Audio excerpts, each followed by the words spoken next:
সুপ্রিয় দর্শক, ভিওডি বাংলার নিয়মিত আয়োজন নিউজ ন্যারেটিভে আপনাদের সবাইকে স্বাগত জানাচ্ছি আমি মঞ্জুর মিলন। আজকের আলোচনার বিষয় ডাকসু নির্বাচন 2025। আর এই বিষয়ে আলোচনা করতে আমাদের স্টুডিওতে আমাদের সাথে যুক্ত হয়েছেন মোহাম্মদ শাহরিয়ার নাফিস। তিনি এজিএস প্রার্থী ডাকসু স্বতন্ত্র প্যানেল থেকে। আমরা তার সাথে কথা বলি। শাহরিয়ার নাফিস, আপনাকে ভিওডি বাংলার স্টুডিওতে স্বাগত জানাচ্ছি। অবশ্যই, ধন্যবাদ আপনাকে। আপনি স্বতন্ত্র নির্বাচন কেন করছেন? আপনি যদি কোনো দলের প্যানেল থেকে, দলের ছাত্র সংগঠনের প্যানেল থেকে নির্বাচন করতেন, তাহলে তো আপনি অনেক সুযোগ সুবিধা পেতেন বা আপনার একটা প্ল্যাটফর্ম থাকতো, আপনার কষ্ট অনেক কমে যেত নিঃসন্দেহে। তাহলে কেন আপনি স্বতন্ত্র প্যানেল থেকে নির্বাচন?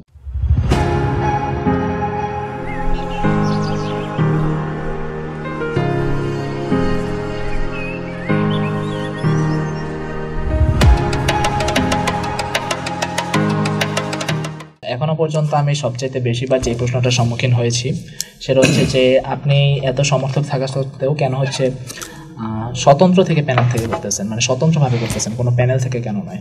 সেটার উত্তর আমি বলবো, স্বতন্ত্র যদি আমি না হই, অর্থাৎ কোনো দলের প্যানেল থেকে যদি আমি নির্বাচন করতে চাই, তাহলে সর্বপ্রথম কাজটা যেটা আমাকে করতে হবে সেটা কি, সেই দলের এজেন্ডা বা সেই দলের যে বক্তব্য, মতামত, আদর্শ, সেটাকে আমাকে প্রচার করতে হবে। সেই প্রেসক্রিপশনের বাইরে কিন্তু আমি কোনো কিছু বলতে পারছি না। তারা কিন্তু অবশ্যই এটা আপনার মাথায় রাখতে হবে, তারা কিন্তু একটা রাজনৈতিক দলের কি ছাত্র সংগঠন। এখন রাজনীতি বলতে আমরা কি বুঝি? রাজনীতি বলতে বুঝি আমরা রাজনীতি। কিন্তু আমরা কি ক্যাম্পাসে আমার শিক্ষার্থীদের, আমার ভাই বোনদেরকে আমরা কি প্রজা ভাবতেছি? তাহলে বিষয়টা কীরকম হয়ে গেল না? আমি চাই যে রাজনীতিতে কাজ না করে আমি হচ্ছে শিক্ষানীতি বা শিক্ষার্থীদের নীতি নিয়ে কাজ করতে। এই জন্য আমি স্বতন্ত্র প্যানেল থেকে দাঁড়িয়েছি, যাতে করে আমি আমার বিশ্বাস, আমার মতামত, আমার যে সমস্যা সমাধানের যে প্রস্তুতি বা ইশতেহার, সেগুলো আমি স্বতন্ত্রভাবে অর্থাৎ নিজ উদ্যোগে উৎসাহ উদ্দীপনার সাথে আমি প্রচার করতে পারি এবং আমার সেই জায়গাটা আমি স্ট্যান্ড আউট করতে পারি। ধন্যবাদ। ঠিক আছে, আমরা বুঝলাম যে আপনি এখানে একটা বাড়তি সুবিধা দেখছেন যে রাজনৈতিক ব্যানারে ভোট চাইতে গেলে কতগুলো প্রতিবন্ধকতা থাকে, কারণ তারা তো পরীক্ষিত। আপনি প্রচারণা শুরু করেছেন? জি, আমি প্রচারণা শুরু করেছি। আপনারা কি মনে হচ্ছে, শিক্ষার্থীরা আপনাকে ভোট দিবে? হ্যাঁ, এটা এখন শিক্ষার্থীরা তাকেই ভোট দিবে। অর্থাৎ আপনি যদি লোকাল রাজনীতি, বাংলাদেশের লোকাল বা জাতীয় রাজনীতির হিসাব করেন, আর যদি ঢাকা বিশ্ববিদ্যালয় কেন্দ্রীয় ছাত্র সংসদ ডাকসু নির্বাচন হিসেব করেন, তাহলে দুইটা কিন্তু কমন কোনো কিছু নেই, অর্থাৎ দুটোর কিন্তু তুলনা চলে না।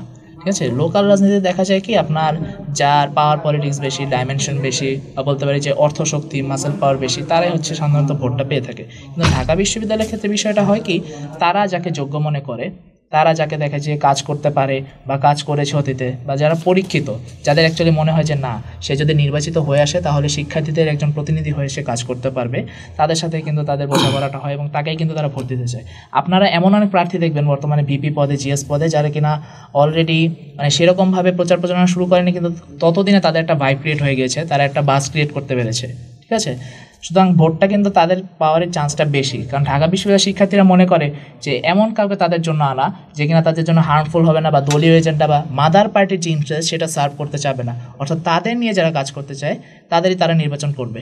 এখন যদি আমার কথা বলেন, আমার পার্সোনালি কথা বলেন, তাহলে বলবো যে আমার যারা বন্ধুবান্ধব, শুভাকাঙ্ক্ষী, সিনিয়র, জুনিয়র যারা রয়েছে, তারা আমাকে সম্পূর্ণভাবে সাপোর্ট করে যাচ্ছে। এবং শুরু থেকেই যখন আমি নির্বাচনের মনোনয়নও তুলিনি, তখন তার আগে থেকেও তারা বলছে যে ভাই, আপনাকে দাঁড়াতেই হবে, আপনি পরীক্ষিত একজন মানুষ, এবং আপনি মানে একদম প্রথম বর্ষ থেকেই যেভাবে কাজ করেছেন আমাদের সঙ্গে, যেভাবে আন্দোলনের সঙ্গে ছিলেন, যেভাবে বিভিন্ন অ্যাক্টিভিজমে ছিলেন, আমরা মনে করি যে ভাই আপনি আমাদের জন্য যোগ্য উত্তরসূরি। ধন্যবাদ। কিন্তু বিষয়টা হলো যে যেহেতু আপনি দলীয় ব্যানারে নন, জি, অবশ্যই আপনাকে ভোট ক্যারি করতে হলে, শিক্ষার্থীদের মন জয় করতে হলে আপনার একটা নিজের ব্যক্তিগত ইমেজ লাগবে। অবশ্যই ইমেজটা হলো এখানে আমি যেটি বোঝানোর চেষ্টা করেছি সেটি হলো যে 5 আগস্টের পরবর্তী কিংবা 5 আগস্টের আগে আপনি শিক্ষার্থীদের জন্য এমন কি করেছেন যে কারণে আপনি মনে করছেন যে সেই ইমেজটি তৈরি হয়েছে, কিংবা এই যে প্রতিশ্রুতি দিয়েছে আপনাকে অনেকে ভোট দিবে, সেই কারণগুলো কি? আচ্ছা, প্রথমত 5ই আগস্টের আগের কথা যদি আমি বলি, আপনারা জানেন যে 2024 সালের 5ই আগস্টে কিন্তু একটি মহাবিপ্লব সংগঠিত হয়, যেটা কিনা বাংলাদেশে গত 16 থেকে 17 বছরে কেউ কল্পনাও করতে পারিনি। এমন একটা অসম্ভব বিপ্লব কিন্তু হয়ে যায়। 5ই আগস্টের আগের কথা যদি বলি, আপনারা জানেন যে ছাত্রলীগ যখন ঢাকা বিশ্ববিদ্যালয়ে ছিল, হলে পোস্টেড ছিল, তারা কিন্তু কি করতো, যারা প্রথম বর্ষের শিক্ষার্থী আছে তাদের হচ্ছে সিট জিম্মি করে তারা কিন্তু তাদের মিছিলে নিয়ে আসতো। হ্যাঁ, হল রুম, গেস্ট রুম নির্যাতনের কথা সবার মুখে মুখে। এমনও হয়েছে যে আমাদের এফ রহমান হলে একজন ছাত্র ছিলেন আবু বকর নামে, তিনি তার বারান্দায় থাকা অবস্থায় মারা গিয়েছেন। এই জিনিসটা ঢাকা বিশ্ববিদ্যালয়ে তার সন্তানকে একজন বাবা মা কেন পাঠান? অনেক স্বপ্ন নিয়ে পাঠান। যেই ছেলে বা মেয়েটা ঢাকা বিশ্ববিদ্যালয়ে বর্তমানে পড়তেছে বা আগে পড়েছে, তারা কিন্তু সাধারণ কোনো শিক্ষার্থী নন, তারা কিন্তু অবশ্যই তাদের স্কুল কলেজ বা যে কোনো ইনস্টিটিউশনে সর্বোচ্চ ভালো ফলাফলটা রেখে কিন্তু এসেছেন।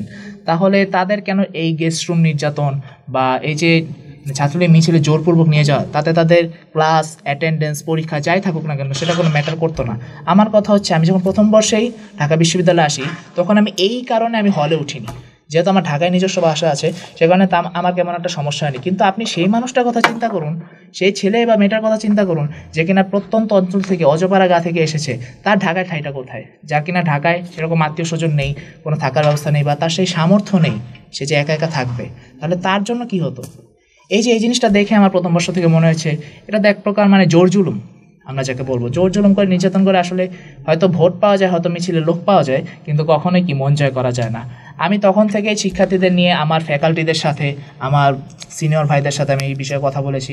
অনেক হয়তো গোপনে সাপোর্ট দিয়েছেন, অনেকে ব্যাকআপ দিয়েছেন, কিন্তু কখনো এভাবে সামনাসামনি থেকে বলা হয়নি বা সেভাবে বিরোধিতাটা করা হয়নি। কিন্তু যখন আমরা জানি যে, আপনারা জানবেন যে জুলাই মাস থেকে 2024 সালের জুলাই মাস থেকে কোটা আন্দোলন হয়, সেখানে আমি যৌক্তিক পর্যায়ে সকল আন্দোলনের সঙ্গে ছিলাম এবং আমি কোটা যে সংস্কার এইটার বিষয়ে মূলত ছিলাম। কিন্তু যখন দেখি যে আমার ভাইয়ের বুকে যখন গুলি চালানো হয়, 16 জুলাই যখন বা 15-16 জুলাই যখন আমাদের ক্যাম্পাসে হামলা হয়, আমার বোনের মাথা ফাটিয়ে দেয়, আমার বোনকে রক্তাক্ত করে, আমার বোনের গায়ে তারা হাত তোলে, এই জিনিসটা একজন আমি শিক্ষার্থী হিসেবে বা ভাই হিসেবে কখনোই নিতে পারিনি। এরপর থেকে আমি প্রতিজ্ঞা করেছি যে হয় জুলাই আন্দোলনকে আমি সফল করেই ছাড়বো, নয়তো আমি থাকবো না। সেই লক্ষ্যে আমি সকলকে সংগঠিত করি, সেই রকম আমি আন্দোলনে যোগ দেই। অনেক মানে হুমকি ধামকি মৃত্যুর ভয় থেকে উতরে এসে আমি তারপরও সেগুলোকে পরোয়া না করে আমি কিন্তু আন্দোলনে ছিলাম। এবং আপনারা জেনে থাকবেন আমার বাসা হচ্ছে রামপুরা বনশ্রী, সেখান থেকে আমার ক্যাম্পাসের দূরত্বটা কিন্তু নেহায়তই কম নয়। সেই রকম বাধা বিপত্তি উপত্যকা করেও কিন্তু আমি এসেছি। কী জন্য এসেছি? আমি নিজের এজেন্ডার জন্য আসিনি, আমি শিক্ষার্থীদের জন্য আসিনি, আমি এসেছি আমার ভাইয়ের বুকে কেন গুলি চালানো হয়েছে। সেইখান থেকে কিন্তু অনেকে প্রথম বর্ষ বলেন, দ্বিতীয় বর্ষ কিংবা যারা আমার চেয়ে আরও সিনিয়র রয়েছেন, তারা কিন্তু আমাকে চেনা জানা শুরু করেন যে না, এই ছেলেটা একজন অ্যাক্টিভ একটা ছেলে এবং এই ছেলেকে দিয়ে কিছু একটা হবে। ঠিক আছে, সেইখান থেকে আমি সাপোর্ট পাওয়া শুরু করি। এবং যদি আমি 5 আগস্টের আগের কথা বলি, তাহলে ক্যাম্পাসে বিভিন্ন ধরনের সেবামূলক কার্যক্রম হতো, যেমন গাছ লাগানো থেকে শুরু করে, তারপরে বিভিন্ন দেখেন যে ইন্টারন্যাশনাল অর্গানাইজেশন তারা যখন চ্যারিটি করতে আসতো, বা দেখা যায় যে এমন কোনো একটা প্রোগ্রাম নিয়ে এসেছে যাতে কিনা ক্যাম্পাসের বা ক্যাম্পাসের বাইরের অনেক মানুষের উপকার হচ্ছে, যেমন পথ শিশুদের পড়াশোনা, তারপর মনে করেন বই পড়া, শিক্ষাদান, এই সমস্ত বিভিন্ন কার্যক্রমে কিন্তু ফুললি অ্যাক্টিভ ছিলাম। ঠিক আছে, তো সেইখান থেকে ধীরে ধীরে আমার পরিচয়টা সেভাবে বৃদ্ধি পায়। আমি কিন্তু ঢাকা বিশ্ববিদ্যালয়ের এমিউন ক্লাবেও আছি, হ্যাঁ, কুইজ ক্লাবে, ক্যারিয়ার ক্লাবেও আছি। আমি সেখানে থেকেও আমি অনেকের সাথে পরিচিত হয়েছি, আমি তাদের সমস্যাগুলো জানার চেষ্টা করেছি। আমি চেষ্টা করেছি যে আমার হয়ে নয়, আমি নিজের স্বার্থে নয়, আমি মানুষের স্বার্থ থেকে কাজ করব। আমি ক্যাম্পাসে প্রথম বর্ষ থেকে আসার পর থেকেই আমি দেখতেছি যে ক্যাম্পাসের বিভিন্ন ধরনের সমস্যা, সবচেয়ে মেজর যে সমস্যাটার কথা মানে আমার মাথায় ক্লিক করে সেটা হচ্ছে যারা গ্র্যাজুয়েশন বা পোস্ট গ্র্যাজুয়েশন করে, ঢাবিতে আপনারা জেনে থাকবেন 84টা ডিপার্টমেন্ট, 84টা ডিপার্টমেন্টে 84 রকমের সাবজেক্ট।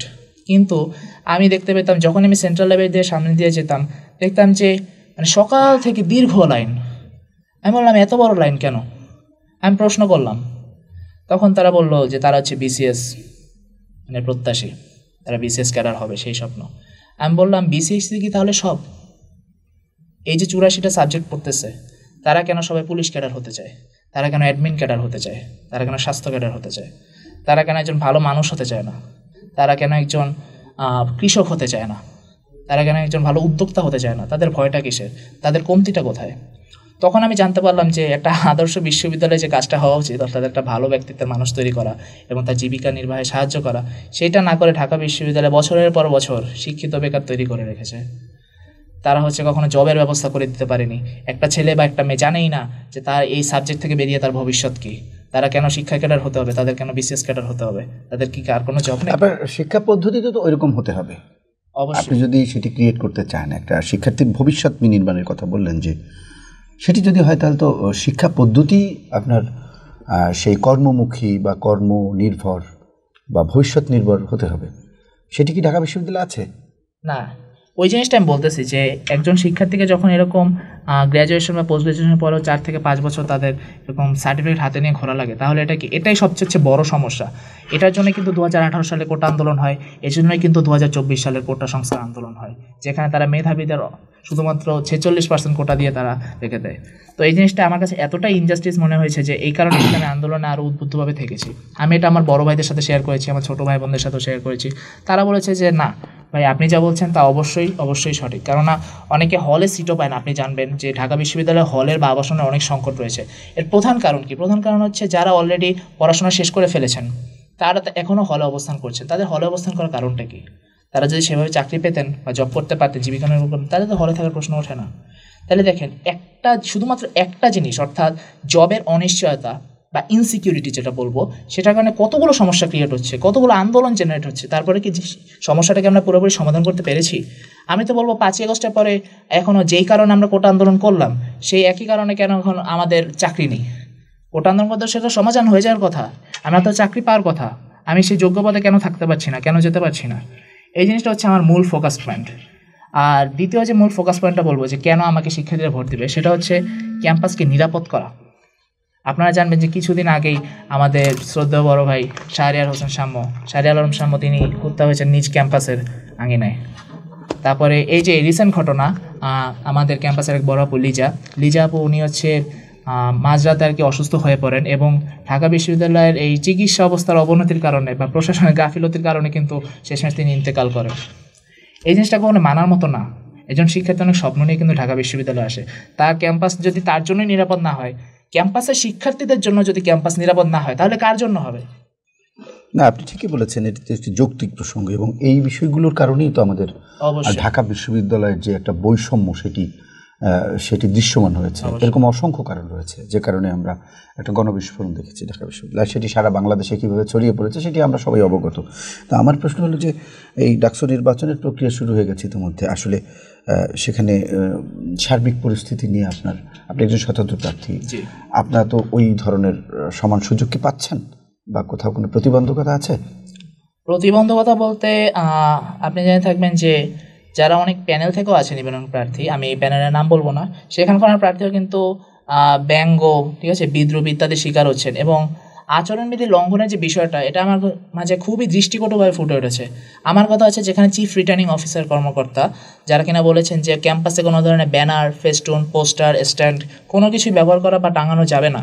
সেখানে আমরা দেখতে পারি যে 26শে আগস্ট যখন প্রচারণার অনুমতি দেওয়া হয়, তারপর থেকে কিন্তু টিএসসিতে বিশাল করে কিছু কতিপয় প্যানেলের কিন্তু কতিপয় সদস্যের ব্যানার, পোস্টার টানানো হয়েছে, বিভিন্ন হল দখল করে রেখেছে বিভিন্ন দলের আপনার কি বলবো স্ট্যান্ড, ঠিক আছে, প্যানেল, ফটো, এগুলো তো আমাদের দেখার কথা। এগুলো আপনারা অভিযোগ করেননি আনুষ্ঠানিক নির্বাচন কমিশন রিটার্নিং কার্যালয়? এগুলো আমরা অভিযোগ করেছি এবং আমাদের অভিযোগের প্রেক্ষিতেই আজকে চিফ রিটার্নিং অফিসার কর্মকর্তা তাদের আদেশক্রমে ঢাকার প্রক্টোরিয়াল টিম ঢাবির প্রক্টোরিয়াল টিম সেগুলো কিন্তু উচ্ছেদ অভিযান শুরু করেছে। সেটা আমরা লিখিতভাবে জানিয়েছি এবং মুখেও বলেছি। প্রক্টর স্যারকে অবহিত করেছি, চিফ রিটার্নিং কর্মকর্তাকে অবহিত করেছি। আমাদের জানানোর ফলেই কিন্তু তারা সেই বিষয়ে উদ্যোগ নিয়েছেন। এটা আমি মনে করবো খুবই ইতিবাচক একটা দিক। যদি এখানে কোনো দলীয় প্রভাব থাকতো বা এখন যদি জাতীয় সরকার যদি কোনো নির্বাচিত সরকার থাকতো যাদের কিনা একটা পলিটিক্যাল হোল্ড যদি ক্যাম্পাসের ভিতরে থাকতো, তাহলে কিন্তু এই বিষয়টা আমরা দেখতে পেতাম কি? কারণ আপনারা জানবেন যে 1991 সালে পরে প্রায় দীর্ঘ 26 বছর পরে 2019 সালে কিন্তু ডাকসু নির্বাচন অনুষ্ঠিত হয়েছিল। সেখানে কিন্তু একটা দলীয় প্রভাব ছিল, আমরা কম বেশি সবাই জানি। কিন্তু এই পরে এসে 6 বছর পরে এসে এখন আমরা একটা নির্দলীয় সুষ্ঠু নিরপেক্ষ নির্বাচন আশা করতে পারি, ঠিক আছে। তারপরও কিছু প্রার্থীদের বা কিছু প্যানেলের যারা উপর পর্যায়ে রয়েছেন তাদের এই যে নির্বাচন বিধি, আচরণবিধি লঙ্ঘনের যে বিষয়টা, এটা আসলে খুবই প্রত্যেক শিক্ষার্থীর কাছে দৃষ্টিকটু লেগেছে। এবং তার আচরণবিধিটা লঙ্ঘন করছে কোন প্যানেল? সরাসরি বলতে কোন প্যানেল বা কারা? প্যানেল বলতে যারা বর্তমানে ওইভাবে প্যানেলের নাম প্রকাশ করতে চাই না। আমি চাই না যে কারোই সেভাবে বদনাম, ব্লেম গেমে যেতে চাই না। আমি চাই যে সবাই যেহেতু শিক্ষার্থীদের উপকার করার লক্ষ্যেই বা শিক্ষার্থীদের জন্যই কাজ করতে ইচ্ছুক, আমি চাই না যে তাদের সেরকম তাদের সাথে সেরকম ডিরেক্ট ব্লেম গেমে যেতে। কারণ যেই নির্বাচিত হোক না কেন কাজ করবে কিন্তু শিক্ষার্থীদের নেই। আমরা বলবো তারা যেহেতু তাদের ভুল বুঝতে পেরেছে এবং তারা যেহেতু ক্ষমা প্রকাশ করেছে এবং তারা যেহেতু অনুমতি দিয়েছে যে না আমরা ভুল করেছি, আমাদের এগুলো উচ্ছেদ অভিযানে আমাদের সমর্থন আছে, কেউ যদি ভুল বুঝতে পারে তাহলে তাকে অবশ্যই সেই সুযোগটা দেওয়া উচিত। তারা যদি সেই ভুলটা বুঝতে পারার পরও তারা যদি সেটা অস্বীকার করতো, বা যদি তারা বলতো যে না আমরা এটা সমর্থন করি, আমরা এটাই করব, তখন হয়তো আমি ডিরেক্ট তাদের নাম বলতে পারতাম, তখন আমার সেই নাম বলাটা জরুরি হয়ে পড়তো। কিন্তু এখন যেহেতু তারা ভুলটা বুঝতে পেরেছেন, আমি সেটাকে ইতিবাচকভাবে দেখি। রাইট, ধন্যবাদ। এখন আপনি নির্বাচনের একেবারে পুরো দমে কাজের মধ্যে ঢুকে যাবেন। অবশ্যই সকাল থেকে সন্ধ্যা পর্যন্ত ভোটারদের ক্যাপচার করার চেষ্টা করবেন, মন জয় করার চেষ্টা করবেন, নানা প্রতিশ্রুতি দিয়ে। আপনি সবচেয়ে কোন বিষয়টাকে প্রায়োরিটি বেশি দিচ্ছেন শিক্ষার্থীদের বোঝানোর জন্য বা ভোট আদায় করার জন্য? কোন বিষয়টিকে? আচ্ছা, প্রথমতই হচ্ছে এই যে মানে জবের সাথে ইন্ডাস্ট্রিয়াল, অর্থাৎ একাডেমিয়ার সাথে ইন্ডাস্ট্রিয়ালাইজেশনের একটা সমন্বয় করা। আমি যদি এইচএস প্রার্থী হিসেবে নির্বাচিত হই, তাহলে আমি আগামী 1 বছরে, যেহেতু ডাকসুর ক্ষমতার মেয়াদ হচ্ছে 1 বছর, আমি 1 বছরে অন্তত 2000 শিক্ষার্থীকে, আমার ক্যাম্পাসের ভাই বোনদেরকে একটি জবের সুনিশ্চিত ব্যবস্থা করে দিতে পারবো। ঠিক আছে, এটা কিভাবে? সেটা হচ্ছে বর্তমানে বাংলাদেশে যে সকল আন্তর্জাতিক এবং জাতীয় পর্যায়ে যে সকল কোম্পানি রয়েছেন, বা যে সকল ভারী শিল্প বা হালকা শিল্প, মাঝারি শিল্প রয়েছেন, তাদের সাথে সেরকম চুক্তির ভিত্তিতে গিয়ে, অর্থাৎ যেখানে কিনা স্পেশালাইজেশনের সুযোগ আছে, যেমন বিজ্ঞান অনুষদের কিছু সাবজেক্ট, তারপর হচ্ছে ব্যবসায় শিক্ষা অনুষদের কিছু সাবজেক্ট, আমি সেখানে তাদেরকে সেরকম প্রশিক্ষণ দিয়ে বা তাদের সেভাবে রেফার করতে বলতে এটা না যে কোটার ভিত্তিতে যে ঢাবি আসলে দিকে করতে হবে, তাদের যারা এক্সপার্ট বা মানে যোগ্যতার ভিত্তিতে আমি তাদের সেই জবের ব্যবস্থাটা করে দিতে পারবো। দ্বিতীয়ত হচ্ছে যে নিরাপত্তা ব্যবস্থা। আপনারা জানবেন যে বড় কোনো দলের সমাবেশ হলে ঢাকা বিশ্ববিদ্যালয়ের কিন্তু এই যে সোহরাওয়ার্দী উদ্যান, সেটা কিন্তু সম্পূর্ণ বুকড হয়ে যায়, এবং সেখানে মানে বহিরাগত বাস পার্ক থেকে শুরু করে আপনার বহিরাগত লোকজন এগুলো প্রবেশ করে। আমার কথা হচ্ছে একটা স্বায়ত্তশাসিত প্রতিষ্ঠানে কেন বহিরাগত লোকজন প্রবেশ করবে, কেন ক্যাম্পাসটাকে উচ্ছৃঙ্খল করবে, কেন ক্যাম্পাসটাকে নিরাপত্তাহীনতায় ভোগাবে? আমি যদি নির্বাচিত হতে পারি তাহলে আমি বলবো যে ক্যাম্পাসকে কোনো রকম দলীয় বা জাতীয় রাজনীতির মাঠ হিসেবে সম্পূর্ণরূপে নিষিদ্ধ করা, জিরো টলারেন্স। আমার ক্যাম্পাসের অভ্যন্তরে কোনো বহিরাগত আসবে, কোনো নেশাখোর ভবঘুরে, মাদকটা সবচেয়ে বড় একটি সমস্যা। মাদক নিয়ে তো আপনাদের আরো বড় উদ্যোগ নেওয়া উচিত। হ্যাঁ, সেটাই বলছি যে মানে যে কোনো ধরনের বহিরাগতই হোক, মাদক তো আরও বড় একটি সমস্যা, আপনারা জানেন। কারণ এই কারণে ছিনতাই, রাহাজানি সহ মানে ধর্ষণের মতো ঘটনাও কিন্তু ঘটছে। এই জিনিসটার ক্ষেত্রে আমি জিরো টলারেন্স গ্রহণ করবো। যদি প্রয়োজন হয় তাহলে প্রক্টোরিয়াল টিমের সংখ্যা বাড়ানো সহ, আর শাহবাগ থানায় বা নিউ মার্কেট থানায় যেসব পুলিশ সদস্য রয়েছেন তাদের টহল বাড়ানোর ব্যবস্থা করবো। যদি দরকার হয় আমার ঢাবির ভাইয়েরা, আমার ঢাবির বোনেরা তাদের নিজেদের নিরাপত্তা ব্যবস্থা নিজেরা করতে বাধ্য হবে। আমি সেই ব্যবস্থা করে দেবো, তাদের সেই ট্রেনিংয়ের ব্যবস্থা করে দেবো, বা তাদের সেই সুযোগ সুবিধার ব্যবস্থা আমি করে দিতে পারবো। সর্বোপরি আপনার এখনকার যারা নির্বাচন পরিচালনার দায়িত্বে রয়েছে, পাশাপাশি বিভিন্ন প্যানেলের যারা প্রতিনিধিত্ব করছেন, বিভিন্ন রাজনৈতিক ছাত্র সংগঠনের, তাদের প্রতি নির্বাচনটাকে সুষ্ঠু করতে তাদের প্রতি আপনার আহ্বান কী থাকবে? সর্বপ্রথম হচ্ছে প্রত্যেক প্রার্থীর প্রতি আমার আহ্বান, আপনারা অনেকে এমন ইশতেহার নিয়ে আসছেন যা কিনা আপনারা ভাবছেন যে আমরা হয়তো ডাকসুতে 2, 4, 5 বছর বা কিংবা আজীবন থেকে যাব। ডাকসুর মেয়াদ কিন্তু 1 বছর, যদি আমি বৈধভাবে ভাবি। আপনার মাথায় যদি সেই থিঙ্কিংটা থাকে যে আমি 1 বছর ক্ষমতায় থাকবো, তাহলে আপনার এমন কিছু চিন্তা করা উচিত যা কিনা আপনি 1 বছরের মধ্যে সম্পূর্ণ করতে পারবেন। আপনাদের কাছে অনুরোধ, দয়া করে এমন কোনো অবাস্তব কিছু দেবেন না যা কিনা আপনাদের হাসির পাত্র বানায়, বাস্তবায়নযোগ্য নয়। দ্বিতীয়ত আমি বলবো, কখনোই কোনো রকম কনফ্লিক্টে বা ডিরেক্ট ভায়োলেশন প্রসেসে যাবেন না। ঢাবি শিক্ষার্থীরা কিন্তু আর এখন আর আগের মতো নেই যে আপনি কোনো একটা কিছু করবেন, জোর জবরদস্তি চাপিয়ে দেবেন, সেটা ঢাবি শিক্ষার্থীরা মেনে নেবে। আপনি গতকাল রাতের একটা ঘটনা মনে হয় জানেন, যে মহসিন হলে যে ঘটনাটা হলো, এটা খুবই দুঃখজনক, এবং ঢাবি শিক্ষার্থীরা কিন্তু তার শক্ত হাতে দমন করেছে, পুলিশের হাতে ধরিয়ে দেওয়া হয়েছে। তৃতীয়ত বলবো, প্রচারণার সময় কোনো রকম আচরণবিধি লঙ্ঘন করে আপনারা এগোবেন না। এবং আমি বর্তমানে দেখছি যে সকল দল আর কি বর্তমানে প্রতিদ্বন্দ্বিতা করছেন প্যানেল থেকে, তাদের মধ্যে অত্যন্ত সৌহার্দ্যপূর্ণ একটা সম্পর্ক বিরাজ করছে, যেটা আমি খুবই ইতিবাচকভাবে দেখছি। আপনাদের কাছে অনুরোধ থাকবে যে আপনারা সবসময় এই সম্পর্কটা বজায় রাখবেন। কেননা আমি একটা কথা খুব ক্যাজুয়ালি বলতে চাই, যে ডাকসু আসবে যাবে, নির্বাচন আসবে যাবে, কিন্তু ভ্রাতৃত্বের বন্ধন কিন্তু থেকে যাবে। সেটাকে দয়া করে নষ্ট করবেন না। নিজেদের মানে ভাই ব্রাদারদের মধ্যে কখনো এমন কিছু করবেন না যাতে করে পরবর্তী সম্পর্কের অবনতি ঘটায়। চতুর্থত যে বিষয়টা বলবো, আপনারা অবশ্যই মেয়েদের হল খোলা রাখার বিষয়ে বা আন্তঃপ্রবেশের যে বাধা, সেটা তুলে দেওয়ার বিষয়ে সবাই মোটামুটি বলেছেন, আমার ইশতেহারও সেটা আছে। আমি বলবো যে এই বিষয়টাকে খুব কঠোরভাবে দেখতে, হ্যাঁ, যাতে এই বিষয়টা করা হয়। কেননা আমার কোনো বোন যখন চাকরি করে হলে ফিরে আসে, যখন টিউশন করে হলে ফিরে আসে, অনেক সময় দেখা যায় যে নিজের কার্ড থাকা সত্ত্বেও নিজের হলে সে প্রবেশ করতে পারে না সময়ের বাধ্যবাধকতার কারণে। আমার কথা হচ্ছে, তার কাছে যদি যথেষ্ট প্রমাণ থাকে, উপযুক্ত প্রমাণ, তাহলে কেন থাকে এই হলে প্রবেশ করতে দেওয়া হবে না? আমার প্রশ্ন হচ্ছে সেটা। বাংলাদেশের পার্সপেক্টিভে আপনি নিশ্চয়ই বুঝতে পারছেন যে একটা নারীর জন্য রাতে একা বাইরে থাকাটা কতটুকু বিপজ্জনক হতে পারে। তারপরও বলতে চাই যে আপনারা যাই করেন না কেন, আপনারা মনে রাখবেন যে শিক্ষার্থীদের নিয়েই কিন্তু আপনাদের কাজ করতে হবে, শিক্ষার্থীদের জন্যই আপনাদের কাজ করতে হবে। আপনারা এমন কোনো সিদ্ধান্ত, এমন কোনো নীতি বাস্তবায়নের জন্য মানে তদবির করবেন না, বা যেটাকে বলে যে উদ্যোগ গ্রহণ করবেন না যাতে করে শিক্ষার্থীরা আপনার বিপক্ষে যায়। আপনারা তো ডাকসুতে থেকে যাবেন, ক্ষমতার হয়তো সেই সর্বোচ্চ পর্যায় পর্যন্ত ব্যবহার করতে পারবেন, কিন্তু কথা হচ্ছে শিক্ষার্থীদের মন থেকে আপনারা উঠে যাবেন। একেবারে সবশেষ আপনার ভোটার যারা শিক্ষার্থী তাদের প্রতি আহ্বান কী থাকবে? আমার ভোটার বা আমার শুভাকাঙ্ক্ষী যারাই রয়েছে তাদের প্রতি আমার আবেদন থাকবে যে আপনারা কখনো এমন কাউকে ভোট দিবেন না, হ্যাঁ, যে কিনা আপনার মতের সাথে যায় না বা আপনার জন্য সেরকম সুফল বয়ে আনবে না। এখন আমি বলবো যে কাকে কাকে ভোট দিবেন, এমন কাকে ভোট দিবেন যারা কিনা পরীক্ষিত, যারা কিনা আপনার চোখে শুধু না আশেপাশে 10 জনের কাছে পরীক্ষিত। কিন্তু এখানে একটা সতর্কতামূলক ব্যাখ্যা আছে, ব্যাখ্যাটা হচ্ছে রাজনৈতিক বলের বাইরে গিয়ে আপনারা চিন্তা করবেন। কারণ আপনি হয়তো মনে করছেন যে আপনার এলাকার সেই ভাই, সেই বড় ভাই, সেই ছোটো ভাই, আপনি তাকে হয়তো জিতিয়ে দিতে পারবেন, কিন্তু সে যে আসলেই মানে এই যে কোটার ভিত্তিতে আসা, অর্থাৎ একটা সম্পর্কে খাতিরে আসা, আর হচ্ছে একজন নির্বাচিত যোগ্য প্রতিনিধি আসার মধ্যে কিন্তু অনেক পার্থক্য রয়েছে। আমরা কিন্তু দেখেছি কোটার কারণে কিন্তু এত বড় আন্দোলন হলো। এবং আপনি যদি বড় বড় সরকারি অফিস বা কার্যালয়ে যান তখন দেখবেন যে মানে সম্পৃক্তের যে ভ্রাতৃত্ব, হ্যাঁ, ভ্রাতৃত্বের ভিত্তিতে যে নিয়োগ দেওয়া, এই জিনিসটার কারণে কিন্তু এত বৈষম্যের সৃষ্টি। আপনারা নিজের ভাই ব্রাদারকে জিতিয়ে দিতে গিয়ে কখনো এমন পরিবেশ করবেন না যাতে অন্য একজনের অধিকার ক্ষুণ্ণ হয়, অন্য একজনের পটেনশিয়াল বাধাগ্রস্ত হয়, সেটা নিশ্চিত করবেন। আপনাকে অসংখ্য ধন্যবাদ জানাচ্ছি আমাদের স্টুডিওতে এসে আপনার মূল্যবান সময় দেওয়ার জন্য। আশা করছি ভবিষ্যতে আপনাকে আমরা পাবো। অবশ্যই। সুপ্রিয় দর্শক, আমাদের আলোচনা আজকের মতো এখানে শেষ করতে হচ্ছে। অন্য কোনো দিন অন্য কোনো অতিথিকে নিয়ে আপনাদের সামনে হাজির হব। সেই পর্যন্ত সবাই ভালো থাকবেন, সুস্থ থাকবেন আর নিরাপদেই থাকবেন। ধন্যবাদ।